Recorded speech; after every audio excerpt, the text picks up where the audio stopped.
Assalamualaikum warahmatullahi wabarakatuh. Hari ini kita belajar pengajaran 8 mengenai ngajaga keselamatan.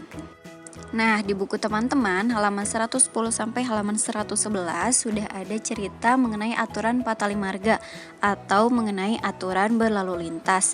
Di sini diceritakan bahwa ti barang naik kelas 2 indit nangka sekolah Danu sok sorangan bae. Jadi Danu ini semenjak dia naik kelas 2, Danu selalu berangkat sekolah sendiri.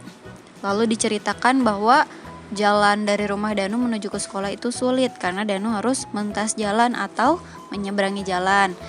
Nah, karena sudah pada kenal dengan Danu, maka orang-orang di sekitar itu selalu membantu Danu, terutama tukang parkir.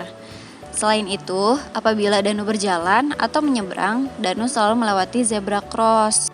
Danu itu kalau berjalan sok salse tara balangah tara rurusuhan. Jadi jalannya itu santai, tidak terburu-buru, tidak tergesa-gesa. Nah, walaupun Danu masih anak-anak, Danu itu sudah paham kepada aturan patali marga atau aturan lalu lintas karena ayah ibunya serta guru-gurunya di sekolah sering menjelaskan kepada Danu. Sejak TK, Danu sudah diajar cara menyeberang jalan supaya aman. Dina eta kegiatan atau pada kegiatan itu Danu diwanohkeun karena rambu-rambu lalu lintas. Jadi Danu sudah dikenalkan dengan rambu-rambu lalu lintas. Seperti yang kemarin teman-teman sudah menggambar ya. Nah, jadi di sini Ustazah akan mencantumkan beberapa rambu-rambu beserta pengertian dalam bahasa Sundanya.